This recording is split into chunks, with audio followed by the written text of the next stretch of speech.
My name is Madison Adams, and at 29, I run a digital marketing empire worth $10 million annually, all without a college degree. My husband Ethan supports me completely, but his mother Eleanor? She thinks I'm beneath them. Despite my success, I still catch her whispering about my lack of proper education at family gatherings. I've tried everything to win her approval, but nothing's ever enough. Last month at our dinner party, everything finally boiled over. I never expected her to say those words in front of everyone. Before I continue, where are you watching from today? Hit that subscribe button and drop your location in the comments below.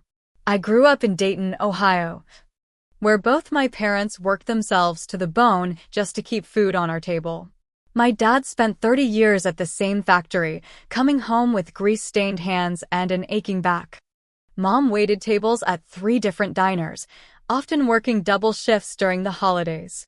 They were the hardest working people I knew, but no matter how many hours they put in, we always seemed to be one emergency away from financial disaster. School was never my strong suit. It wasn't that I couldn't understand the material, I just couldn't focus in that environment. My mind worked differently. While teachers droned on about historical dates or mathematical formulas, I was sketching business ideas in my notebook or thinking about ways to improve local stores' advertising. By senior year, my counselor stopped asking about college applications. With my grades and our family's financial situation, it just wasn't in the cards. After graduation, I jumped straight into the workforce. I took whatever jobs I could find: retail, food service, office admin work. Nothing felt right until I landed a server position at Bellini's, an upscale Italian restaurant near Ohio State's medical school. The pay was decent, but the connections were invaluable. That's where I met Ethan Montgomery. He was in his 2nd year of medical school, dining with classmates after exams. Unlike his friends who barely acknowledged the waitstaff, Ethan looked me in the eye when he ordered and asked about my recommendations. I still remember how he defended me when his friend complained about a minor mistake with their order. "She's been taking care of 6 tables by herself," he said. "Cut her some slack." After that night, he became a regular, always requesting my section. We started talking more with each visit, brief conversations that grew longer as weeks passed. Eventually, he asked for my number, and I surprised myself by giving it to him. Our first date was nothing fancy, just coffee at a local cafe, but we talked for hours. Ethan came from a wealthy Connecticut family with generations of doctors and professors. His father was a renowned surgeon, his mother a tenured history professor. By all logic, we shouldn't have connected, but we did. When Ethan introduced me to his parents 6 months later, I knew immediately that Eleanor Montgomery was not impressed. She maintained a polite smile, but her eyes scrutinized everything from my department store dress to my lack of knowledge about wine pairings. His father James was kinder, showing genuine interest in my ambitions. But Eleanor kept steering the conversation back to Ethan's studies and their family friends' accomplished children. "Madison is thinking about starting her own business," Ethan mentioned during dinner. "How interesting," Eleanor replied with a thin smile. What sort of business can one start without a degree these days? Despite his family's reservations, Ethan proposed a year later. I was 23, he was 25. The wedding was small, my choice, not theirs. I overheard Eleanor telling a relative it was probably for the best given the mixed company of our guest list. While Ethan finished medical school, I started building my business from our tiny apartment. With just a laptop and determination, I offered social media management to local businesses. My rates were low at first, embarrassingly low, but I needed to build a portfolio. I spent nights learning everything I could about digital marketing through online courses and YouTube tutorials. The first few months were discouraging. Potential clients questioned my credentials. Without a fancy degree or agency experience, why should they trust me? I lost count of how many times I heard, "We'll think about it," or "We're going with someone more established." Through it all, Ethan never wavered. He'd come home exhausted from hospital rotations and still make time to listen to my ideas or help me practice client pitches. When I landed my first real client, a family-owned bakery, he brought home champagne to celebrate. "They're lucky to have you," he said, clinking his glass against mine. This is just the beginning. Eleanor had different opinions. During their weekly phone calls, she'd ask Ethan when I planned to get a real job or go back to school. She sent us newspaper clippings about adult education programs. When we visited for holidays, she'd introduce me to their friends as Ethan's wife rather than by my name, conveniently omitting any mention of my growing business. The real turning point came at our wedding reception. I overheard Eleanor speaking to her sister in what she thought was a private corner. "He could have had anyone, bright medical students, professors' daughters, people from our world," she sighed. "I just hope he doesn't regret settling so early." Those words embedded themselves in my heart. No matter what I achieved, in her eyes, I would always be the uneducated waitress who somehow trapped her brilliant son. What started as simple social media management for local businesses evolved faster than I ever imagined. During my second year, I noticed a pattern in my clients' needs. They all struggled with converting online attention into actual sales. The established marketing agencies offered cookie-cutter solutions that didn't work for small businesses, and the freelancers lacked comprehensive strategies. I saw an opportunity and pivoted. Instead of just posting content, I developed complete digital marketing funnels tailored to each client's specific audience. My approach combined social media, email marketing, and targeted ads into seamless campaigns that actually drove revenue. Word spread quickly. Small business owners talked, and suddenly I had a waiting list. I hired my first employee, a virtual assistant to handle administrative tasks, when I reached 15 clients. By the end of that year, I had 5 team members, all working remotely. The real breakthrough came when I used my savings to develop proprietary marketing software. I'd noticed that existing platforms weren't user-friendly for small businesses, so I worked with a developer to create something better.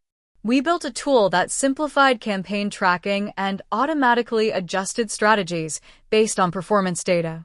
When we launched it, demand exploded. As my client base grew, so did my team. I hired specialists, copywriters, designers, data analysts based on talent rather than credentials. Many were like me, brilliant at their craft, but without traditional education. By year 4, I had 50 employees across the country, all working remotely. Our company culture centered on results, not resumes.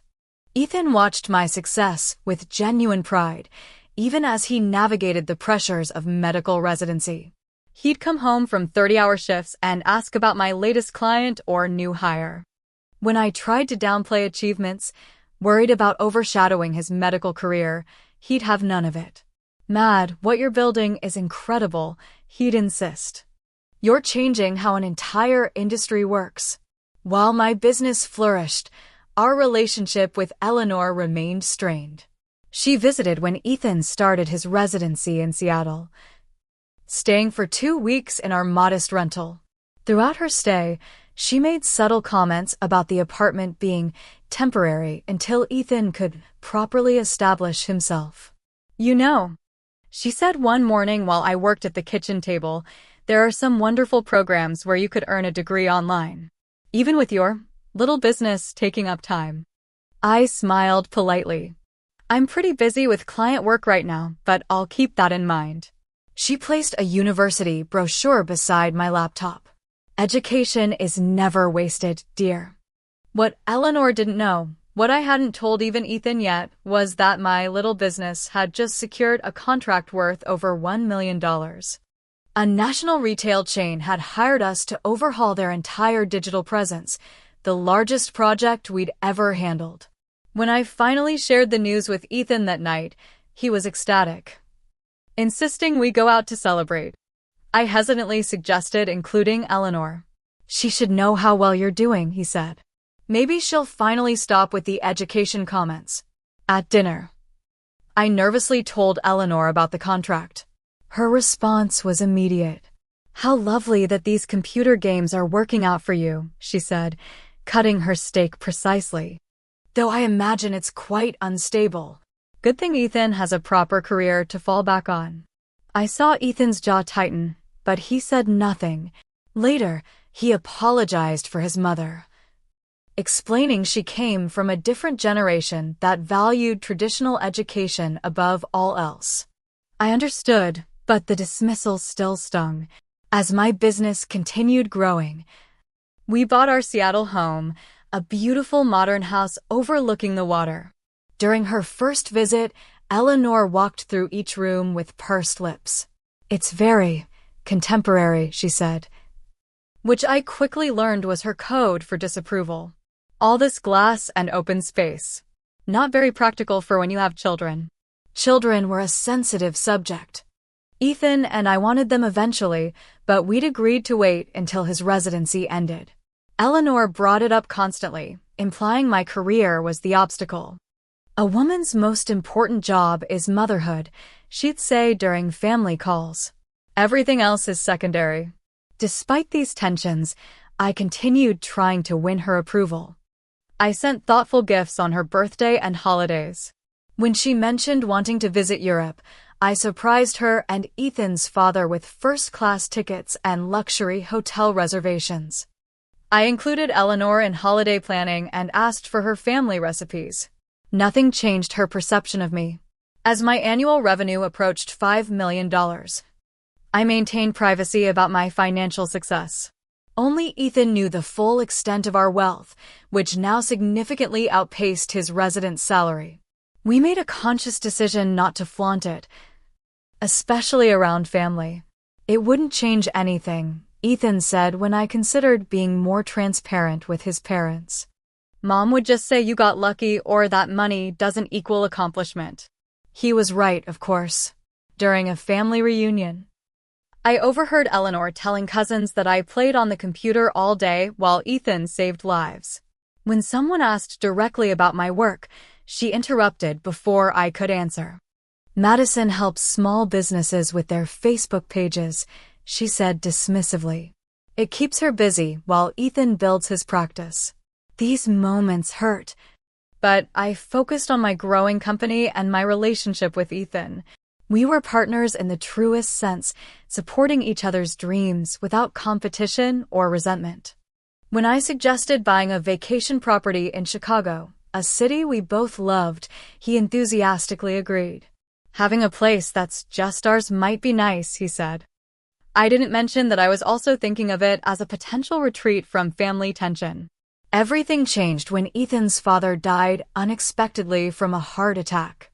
James had always been the buffer between Eleanor's criticism and me, often steering conversations to neutral territory when tensions rose.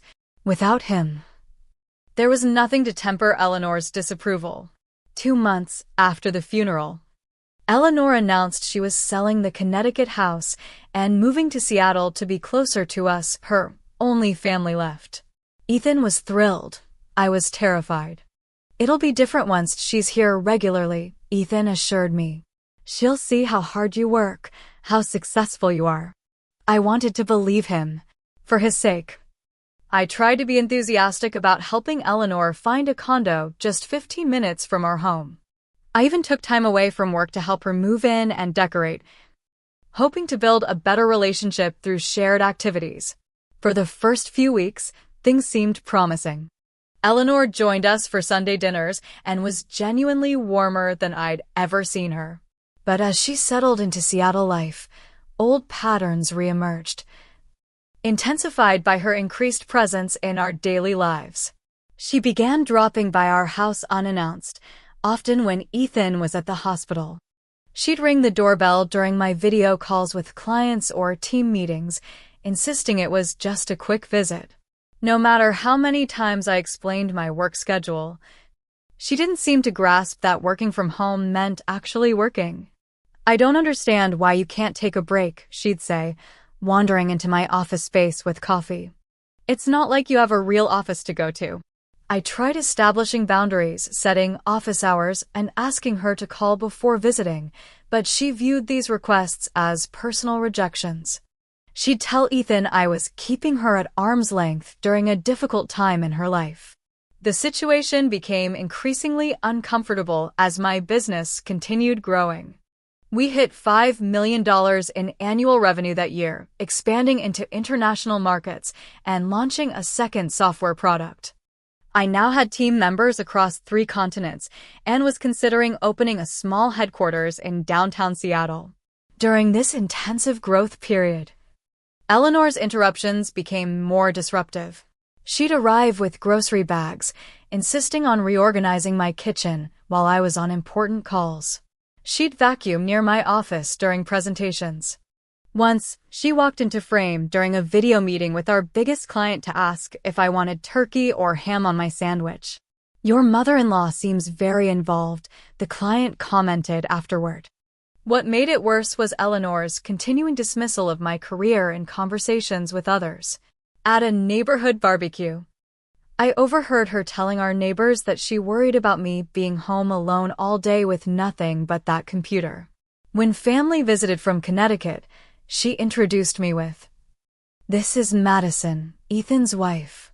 She does internet things while he's at the hospital." The subtle digs accumulated, creating a constant undercurrent of tension. Ethan noticed, but found himself caught in an impossible position, wanting to defend me without hurting his widowed mother. He'd gently correct her misconceptions about my work, but never directly confronted her behavior.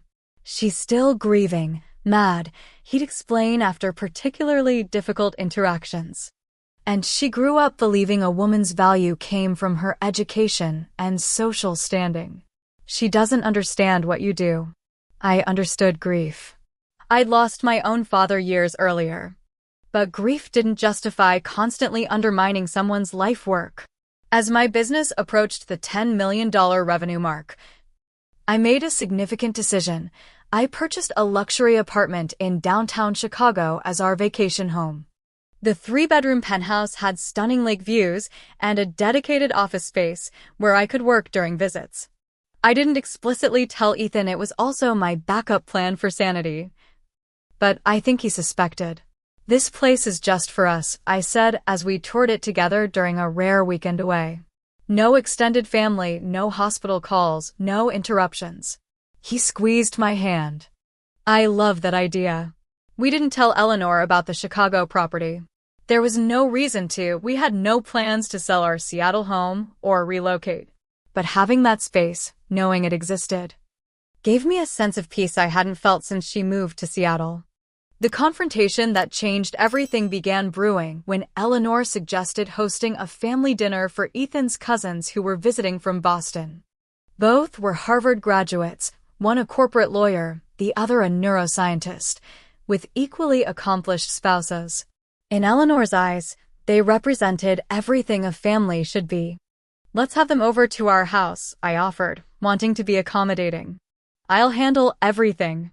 Eleanor seemed pleased with my enthusiasm, but added, "I'll help, of course. These are important people and everything should be perfect."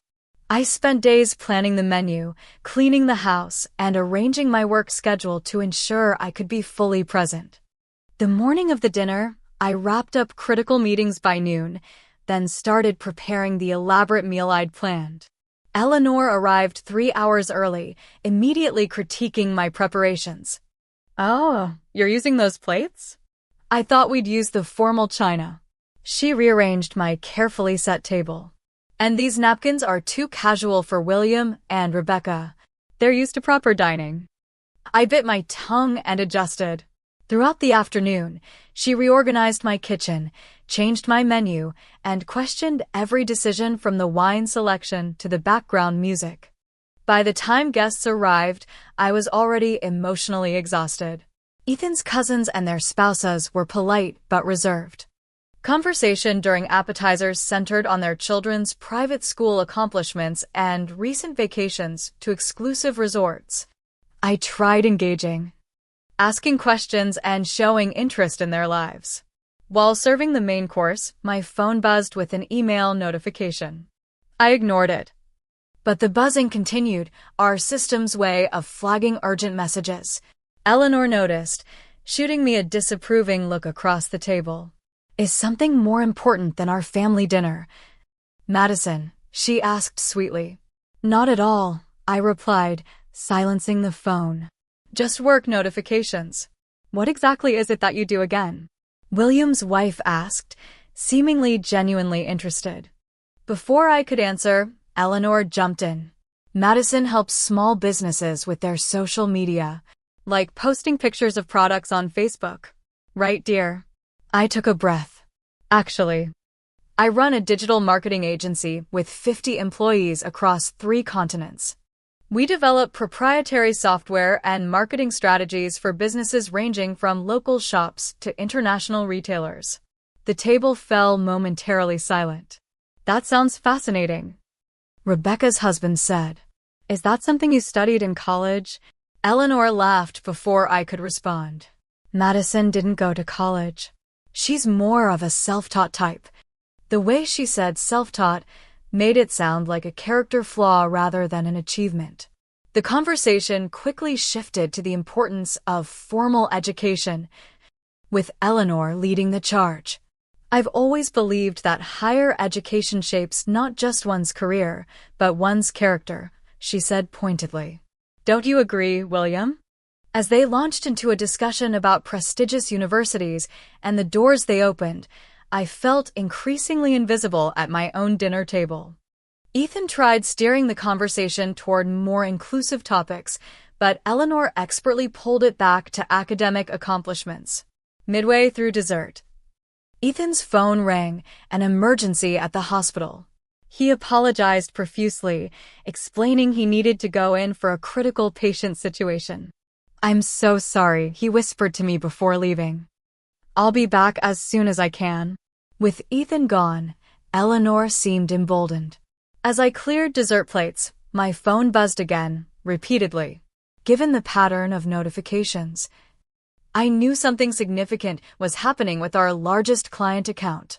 Excuse me for just one moment, I said politely, stepping into the hallway to quickly check the message. It was from my operations director. Urgent. Server crash affecting all client dashboards. Need immediate authorization for emergency protocol. This was serious. Our client's marketing campaigns and data were at risk. I quickly typed a response authorizing the necessary actions and emergency team deployment. The entire exchange took less than 2 minutes. When I returned, Eleanor was staring at me with barely concealed contempt. In my day, she announced to the table. Young women didn't prioritize phones over guests. But I suppose that's what happens without proper educational background to teach social graces.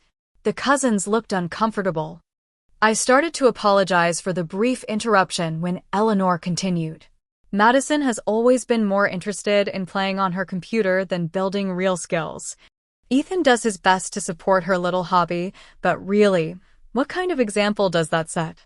An uneducated person pretending to run a business from our guest bedroom. My cheeks burned. The guest bedroom she referred to was my fully equipped home office that had generated millions in revenue. Eleanor, I started, trying to keep my voice steady. My work isn't a hobby. It's a legitimate business that. That what? She interrupted, voice rising. That keeps you busy while Ethan actually contributes to society? He saves lives while you post pictures online. You have no education, no real skills, and frankly, no business pretending to be part of this family. The dining room fell silent. Even Eleanor seemed momentarily shocked by her outburst. But instead of backing down, she doubled down. You're uneducated and jobless, get out, she snapped, pointing toward the door as if I were a trespasser in my own home. For a moment, no one moved. The cousins stared at their plates. I felt a strange calm wash over me, the kind that comes when a long-feared confrontation finally arrives. I smiled, placed my napkin gently on the table, and simply said, okay. The sound of my chair sliding back from the table seemed unnaturally loud in the stunned silence. I stood up slowly, maintaining eye contact with Eleanor, whose face flickered between triumph and uncertainty. She clearly hadn't expected me to actually leave. Madison, she didn't mean William's wife, started, but I raised my hand gently to stop her.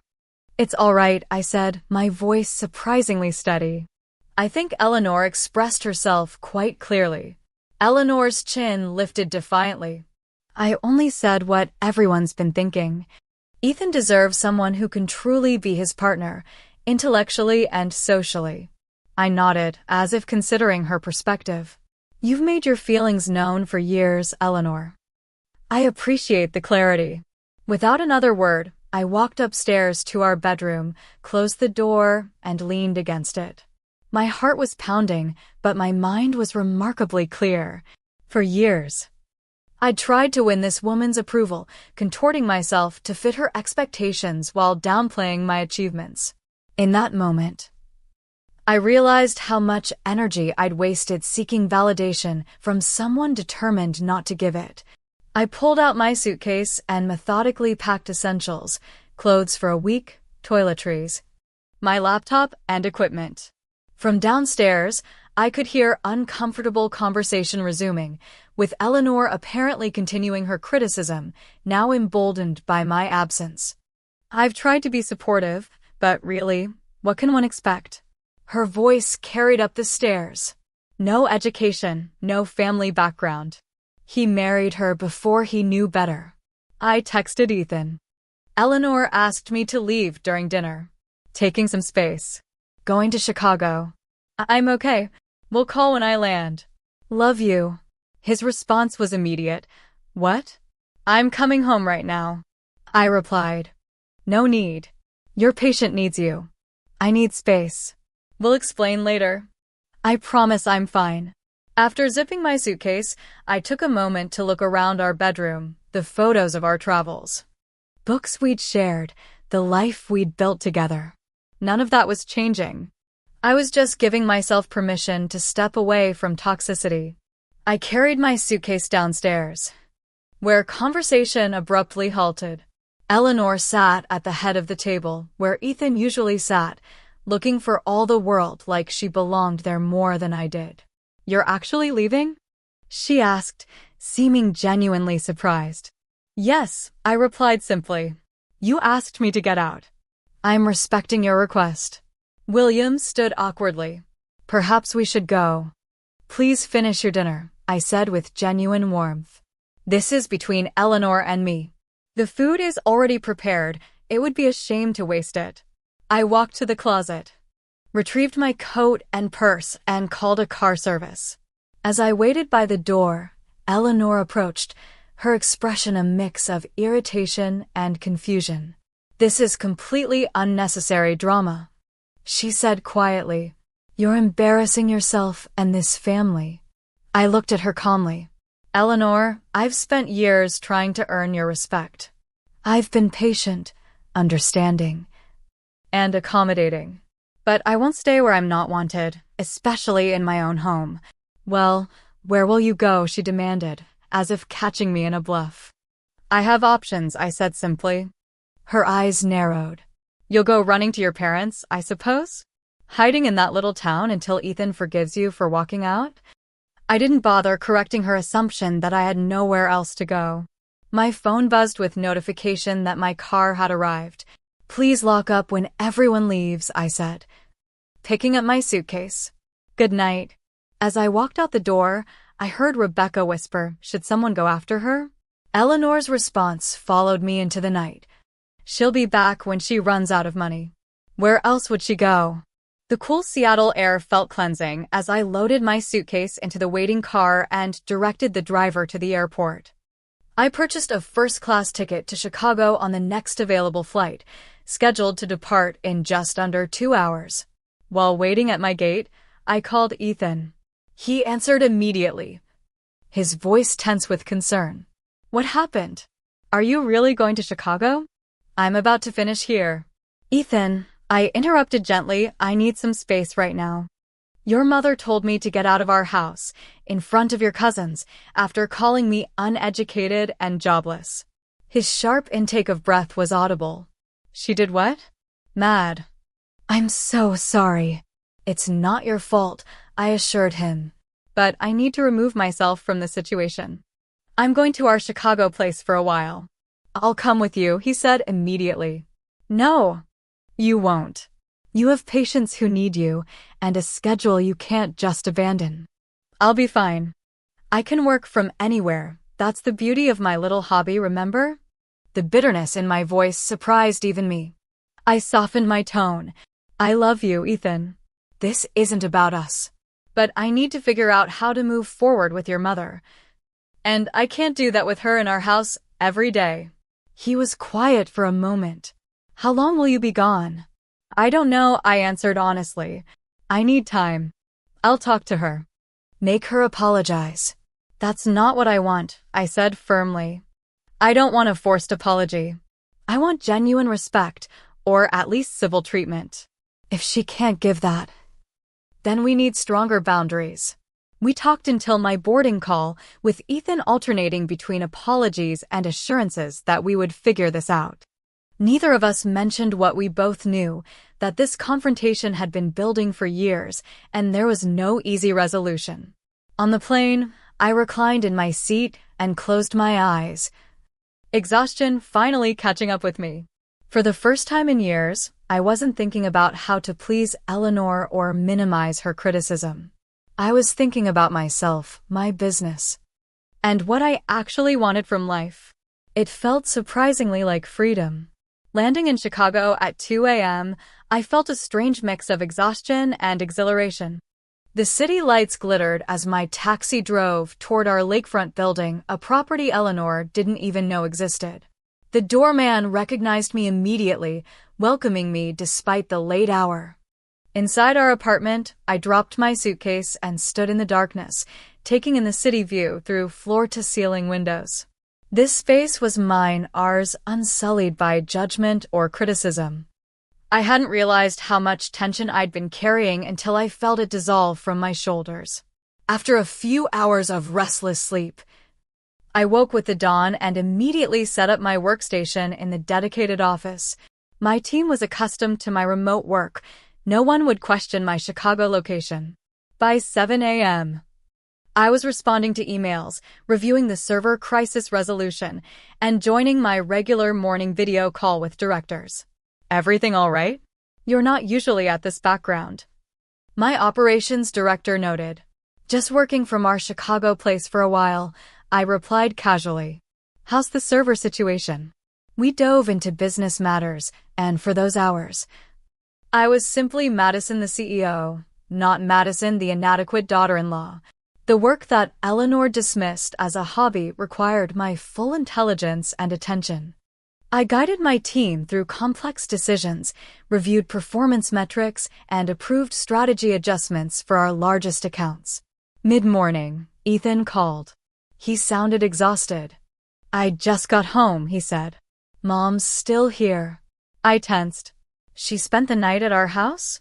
After you left, the cousins made excuses to leave pretty quickly. Mom stayed to help clean up, then said it was too late to drive home. His voice was tight with controlled anger. I got home an hour ago, and she was making coffee in our kitchen like nothing happened. What did you say to her? I asked. I asked her why my wife was in Chicago instead of in our home. He paused. She tried to downplay it, said you were being overly sensitive and creating drama. When I pressed her, she claimed she was just concerned about your lack of direction in life. I almost laughed at the absurdity. My lack of direction. I know. I told her exactly what you make annually and how many people you employ. His voice softened. I wish you could have seen her face, mad. She had no idea. It wouldn't have mattered, I said. She'd just say I got lucky or that money doesn't equal accomplishment. Your mother has decided who I am, and no evidence will change that. We talked for nearly an hour. Ethan was torn between loyalty to me and concern for his widowed mother. I understood his position and didn't ask him to choose. Instead, I emphasized that I needed space to determine my own boundaries going forward. I'm not leaving you, I assured him. I'm just removing myself from a toxic situation while we figure this out. I miss you already, he said before hanging up. The house feels wrong without you. My first day in Chicago established a pattern that would continue for weeks. I worked normal business hours, took walks along the lakefront, ordered delivery from restaurants we'd discovered during previous visits, and video called with Ethan every evening. I also used the time to reflect on what I wanted from my relationship with Eleanor moving forward. Professionally, my temporary relocation coincided with unprecedented growth. Without daily interruptions and family tension, I focused completely on scaling operations. We landed 3 major new clients, bringing our projected annual revenue to $12 million. I hired 10 new team members and began serious planning for a formal headquarters in Seattle. Eleanor, meanwhile, had apparently expected me to come crawling back after a day or two. According to Ethan, she'd been shocked when I didn't return, and even more shocked when he confirmed I was running my business successfully from Chicago. She keeps asking when you're coming home. Like she's waiting for you to apologize, he reported during our calls. I've told her repeatedly that she's the one who needs to make amends. And? I prompted. She says she has nothing to apologize for, that she was just being honest about her concerns. This didn't surprise me. Throughout our calls, Ethan grew increasingly frustrated with his mother's refusal to acknowledge the harm she'd caused. One evening, 3 weeks into my Chicago stay, he reached his breaking point. I told her today that she's not welcome in our house until she genuinely apologizes to you, he said, his voice resolute.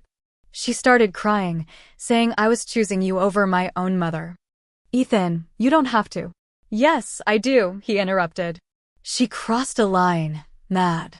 She disrespected my wife in our home, in front of family. I won't tolerate it. His support meant everything, but I worried about the strain this was putting on him. He was working long hospital shifts while navigating family drama without me there as a buffer. He sounded tired in every call. Why don't you come to Chicago this weekend? I suggested. You have 3 days off, right? We could use some time together. The excitement in his voice was immediate. I'll book a flight tonight. Having Ethan in Chicago transformed the apartment from a refuge to a home. We spent a glorious weekend exploring the city, enjoying restaurants, and reconnecting without Eleanor's shadow between us. On Sunday morning, over coffee on our balcony, we had our first real conversation about the future.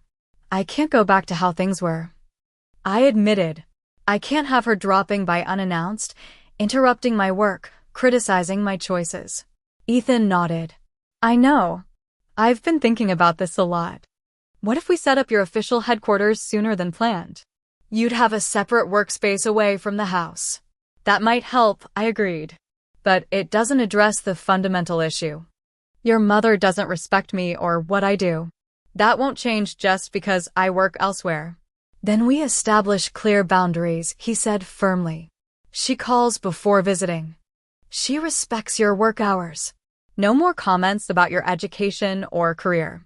And if she can't abide by those rules, she doesn't come over. I squeezed his hand. Grateful for his understanding, but realistic about the challenges ahead. She'll test those boundaries at every opportunity. Then I'll reinforce them, he promised. You're my wife, Mad. My partner. Anyone who can't respect you can't be part of our daily lives, even my mother. When Ethan returned to Seattle, Eleanor was waiting for him, literally sitting in our driveway when he arrived from the airport. According to his call that night, she'd brought dinner and expected to discuss when I would stop this foolishness and come home. Instead, Ethan had laid out our new boundaries clearly and without compromise. Eleanor had responded with tears, accusations of betrayal, and, finally, cold anger. Fine, she'd said, according to Ethan. If that's how she wants things, so be it. But don't expect me to pretend we're one big happy family. That's exactly what I've been asking you to stop pretending, Ethan had replied. A month into my Chicago stay, I received an unexpected email from Business Insider requesting an interview for their Self-Made Women in Tech series. They'd heard about our company's innovative approach and rapid growth. After consulting with our PR team, I agreed. The resulting article, published 6 weeks after I left Seattle, featured a professional photograph of me in our Chicago office and a detailed profile of my journey from high school graduate to multimillionaire CEO. The piece highlighted our company's revenue, employee count, and industry impact, with particular emphasis on my non-traditional path to success. Madison Adams has built a $10 million digital marketing empire without a college degree. The headline proclaimed. Her secret? Recognizing opportunities that traditionally educated marketers missed. I hadn't thought about Eleanor seeing the article, but Ethan called the morning it was published, slightly breathless. "You're not going to believe this," he said. "Mom just called me. She saw your Business Insider profile." My stomach tightened. And she's in shock. Complete shock. She kept saying, $10 million? That can't be right. When I confirmed it was accurate, she got very quiet. I waited for the criticism, that I was exaggerating, that the journalist had misunderstood, that money wasn't everything. Instead, Ethan continued with a note of satisfaction in his voice. "She asked if you'd really built all that without a degree. When I said yes, she didn't know what to say. I think this is the first time she's had to confront her misconceptions about you head-on." Later that day, my phone displayed an incoming call from Eleanor's number. After a moment's hesitation, I answered. "Madison," she said, her voice uncharacteristically uncertain. "I hope I'm not interrupting your work." The irony wasn't lost on me. "I have a few minutes. How are you, Eleanor?" I'm well." A pause. "I saw that article about you today." "In Business Insider." "Yes, they ran a nice piece," I replied neutrally. $10 million, she said, as if testing how the words felt in her mouth. 50 employees. I had no idea your business was so substantial. I remained silent, waiting. "I may have misjudged certain aspects of your career," she continued, clearly struggling with each word. "Ethan tells me you're considering opening an official headquarters in Seattle." "That's correct. We've outgrown remote-only operations." Another pause. "Well, that's very impressive." She cleared her throat. "I wonder if perhaps we could talk when you return to Seattle. Clear the air, so to speak." It wasn't an apology, not even close, but it was the first time Eleanor had ever acknowledged my professional accomplishments as legitimate. "I think that would be good," I replied carefully. "I'll be back next week to look at potential office spaces. We could meet then." "Yes, excellent. I'll wait for you to let me know when you're available." After we hung up, I sat staring at my phone, processing what had just happened. The woman who had called me uneducated and jobless was now awkwardly acknowledging my success. Not because she respected me as a person, but because she couldn't argue with the external validation of my accomplishments. It wasn't the relationship breakthrough I might have once hoped for, but it was a start, a crack in the wall of disapproval she'd built around me. For the first time, I faced the possibility of returning to Seattle not as a supplicant seeking approval, but as a woman confident in her own worth. That night, I told Ethan I was ready to come home. The Seattle airport felt different as I wheeled my suitcase through the terminal. 3 months earlier, I'd fled in emotional turmoil. Now I returned with a clarity I'd never experienced before. Ethan waited beyond security, his face breaking into a massive smile when he spotted me. "Welcome home," he said, enveloping me in a hug that melted away the last of my apprehension. As we drove toward our house, I noticed my shoulders tensing slightly. Ethan reached over and squeezed my hand. "She's not there," he assured me. I told her we needed some time, just us, before any meetings or conversations. Our home looked exactly as I'd left it, yet something had fundamentally shifted. I walked through each room, reacquainting myself with the space that had once felt like both sanctuary and battleground. In my office, Ethan had set up fresh flowers and a small welcome home banner made by my team. "They've missed you," he said. "Everyone's excited about the headquarters plans." That evening, we ordered takeout from our favorite local restaurant and talked for hours about everything that had changed in 3 months. Ethan had taken a more assertive role with hospital administration, pushing back against impossible scheduling. I had transformed from a primarily remote CEO to someone actively planning physical expansion. "You seem different," he observed as we sat on our deck watching the sunset. "More, I don't know, centered. I considered this. I am. Being away gave me perspective I didn't know I needed. I've spent years trying to earn your mother's approval, making myself smaller to avoid her criticism. In Chicago, I remembered who I actually am." "And who is that?" he asked, smiling. "A woman who built something valuable from nothing. Someone who doesn't need external validation to know her worth." I leaned against his shoulder. "The girl from Dayton who still can't believe she lives in this beautiful house with this amazing man." The next morning, I met with commercial real estate agents to tour potential office spaces. By afternoon, I had narrowed it down to 3 possibilities, all downtown, all with room for future expansion. One property particularly stood out, a renovated industrial space with exposed brick, modern amenities, and stunning views of the water. "This is it," I told the agent, standing in what would become our main work area. "It feels right." After signing preliminary paperwork, I texted Eleanor, "I'm back in Seattle. Available to meet tomorrow afternoon if that works for you." Her response came quickly, "Tomorrow at 2? The cafe near your house." "Perfect," I replied, appreciating that she'd suggested neutral territory. That evening, Ethan asked if I wanted him to join the meeting. I shook my head. "This needs to be between Eleanor and me," I explained. "Whatever relationship we build going forward has to be ours, not mediated through you." He nodded, though concern lingered in his eyes. "Call me if you need me." I arrived at the cafe 5 minutes early, selecting a quiet corner table. Eleanor walked in precisely at 2, dressed impeccably as always. Her posture rigid with what I now recognized as nervousness rather than just condescension. "Madison," she said with a nod, sitting across from me. "You look well." "Chicago agreed with you." "It did," I replied. "I got a lot of clarity there." After ordering coffee, we sat in uncomfortable silence. Eleanor fiddled with her napkin, an uncharacteristic show of uncertainty from a woman who always seemed so sure of herself. "Ethan tells me you've found an office space," she finally said. "Yes. A beautiful building downtown. We'll move operations there next month."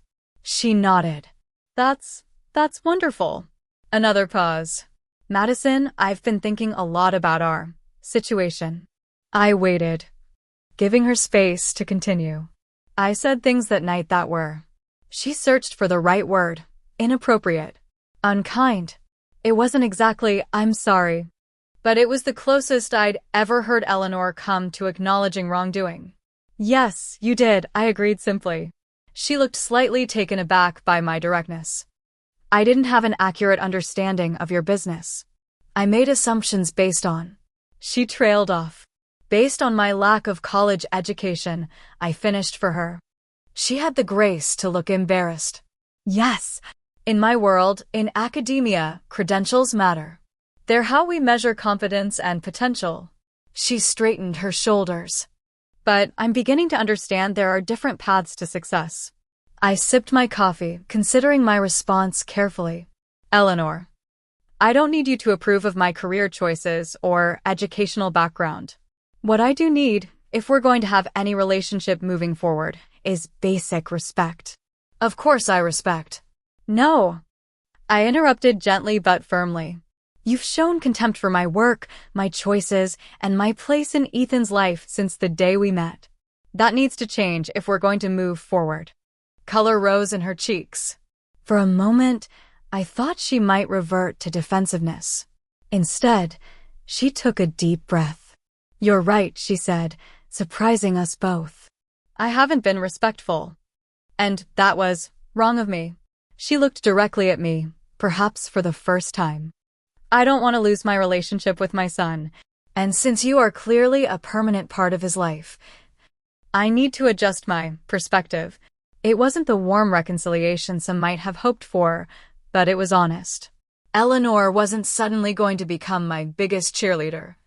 But she was acknowledging reality, both of my success and of my place in Ethan's life. "I appreciate that," I said. "And I'm willing to start fresh if you are." We spent another hour talking, more openly than we ever had before. I learned about her own struggles in academia as one of few female professors in her department decades earlier. She asked thoughtful questions about my business model and software development. We weren't suddenly friends, but we were finding a way toward peaceful coexistence.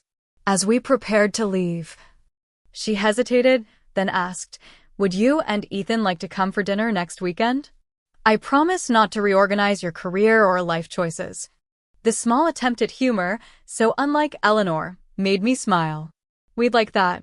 That night, I told Ethan about our conversation. "It's a beginning," I said. "Not a miracle transformation, but a start." He pulled me close. "That's all I ever hoped for. Thank you for giving her another chance." "I'm not doing it just for her," I clarified. "I'm doing it for us and for me." Holding on to resentment takes energy I'd rather put elsewhere. The following weeks brought significant changes. We signed the lease on our new headquarters, and I threw myself into designing a workspace that reflected our company culture. Ethan became more assertive about his hospital schedule, ensuring we had regular time together. And true to her word, Eleanor maintained a respectful distance, calling before visits and showing genuine interest in our lives. During dinner at her condo, she surprised me by asking about our hiring practices. "Ethan mentioned you employ several people without college degrees," she said. "How do you evaluate candidates without traditional credentials?" Instead of hearing judgment in her question, I recognized genuine curiosity. I explained our skills-based assessment process and portfolio reviews. "Traditional education works wonderfully for many people," I said. "Ethan thrived in that environment. But others learn differently or lack access to those opportunities. Their talents shouldn't be wasted because they took a different path." Eleanor considered this thoughtfully. "In my 40 years of teaching, I've encountered brilliant minds who struggled in classroom settings," she admitted. "Perhaps our educational system isn't as comprehensive as we academics like to believe." Coming from Eleanor, this was revolutionary thinking. 3 months after my return to Seattle, we officially opened our company headquarters with a ribbon-cutting ceremony. My parents flew in from Ohio, bursting with pride as they toured the space. My team members, many meeting in person for the first time, celebrated our collective achievement. To my surprise, Eleanor attended, keeping a respectful distance but clearly taking everything in. As I mingled with guests, I noticed her examining our wall of innovation, a display showcasing our company's growth from my solo laptop operation to multi-million-dollar enterprise. "This is quite remarkable," she said when I approached. "You've built something substantial, Madison. Something that will last." From Eleanor, this was high praise indeed. Later that week, I made a decision I'd been considering since Chicago.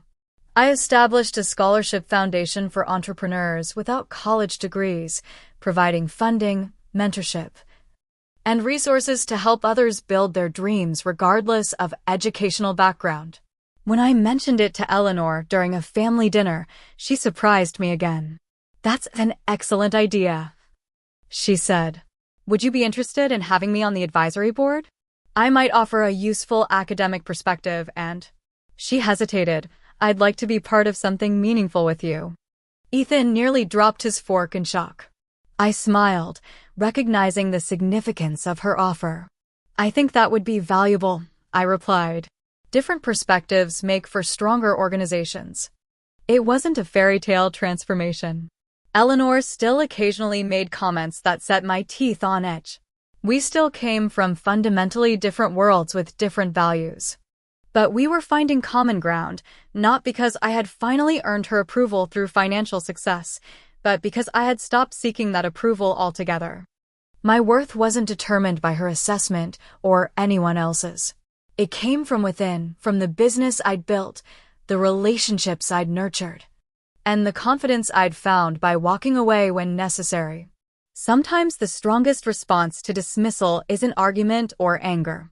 Sometimes it's simply leaving, focusing on your own growth, and returning on your own terms. 1 year later, our lives had transformed in ways I never could have predicted. Our company exceeded $15 million in annual revenue, with offices in Seattle and Chicago. Ethan had completed his residency and accepted a position at a prestigious hospital with a schedule that allowed genuine work-life balance. We'd purchased a new home farther from the city, a beautiful property with separate spaces for both of us to pursue our passions. Eleanor remained in our lives, but with boundaries that everyone respected. Our relationship had evolved into something I might cautiously call friendship, not the close bond some daughters-in-law enjoy with their husbands' mothers, but a relationship based on mutual respect, if not always understanding. The Scholarship Foundation had become my passion project, supporting 15 entrepreneurs in its first year.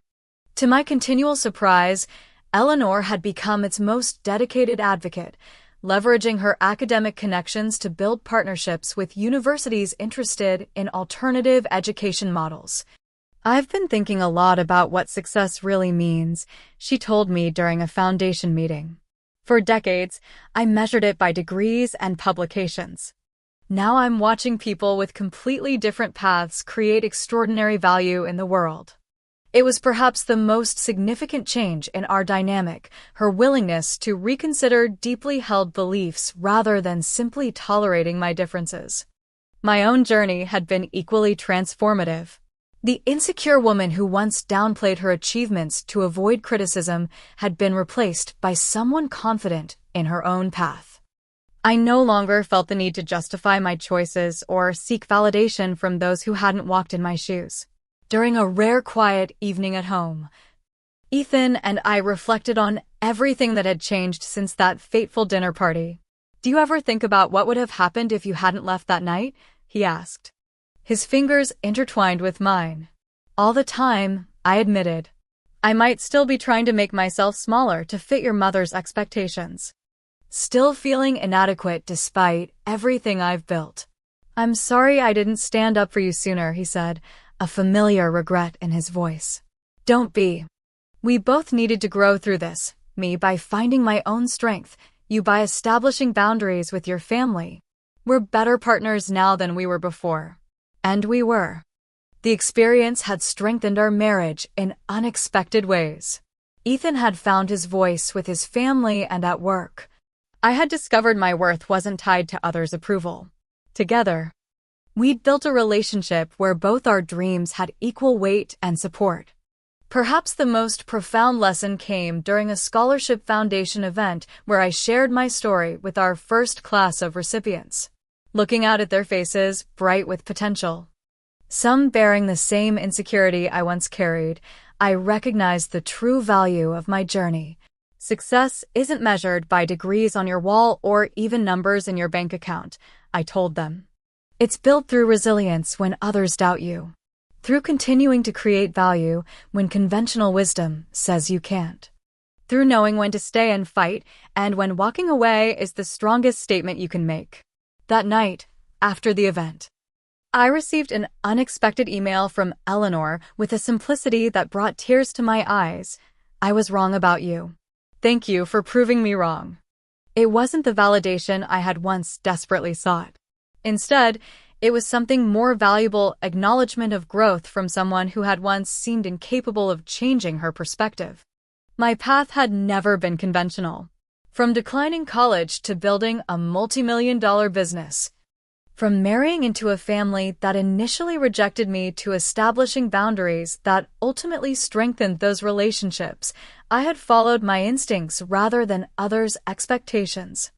The journey taught me that sometimes the most powerful response to someone calling you a lowlife isn't defending yourself or proving your worth.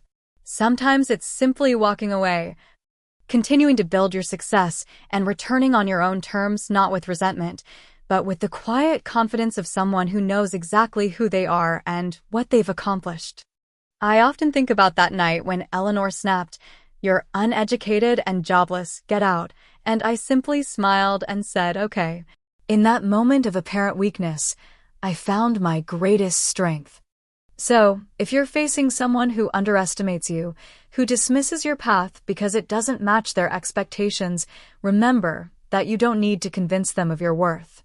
Your success isn't measured by their approval. Sometimes the greatest victory isn't in winning the argument, but in declining to participate at all. Have you ever had to walk away from someone who couldn't see your value? How did it change you? Share your story in the comments below. And if this resonated with you, please like, subscribe, and share with someone who might need this message today. Remember, your path is valid, even when others can't see where it leads. Thank you for listening. And I wish you the courage to define success on your own terms.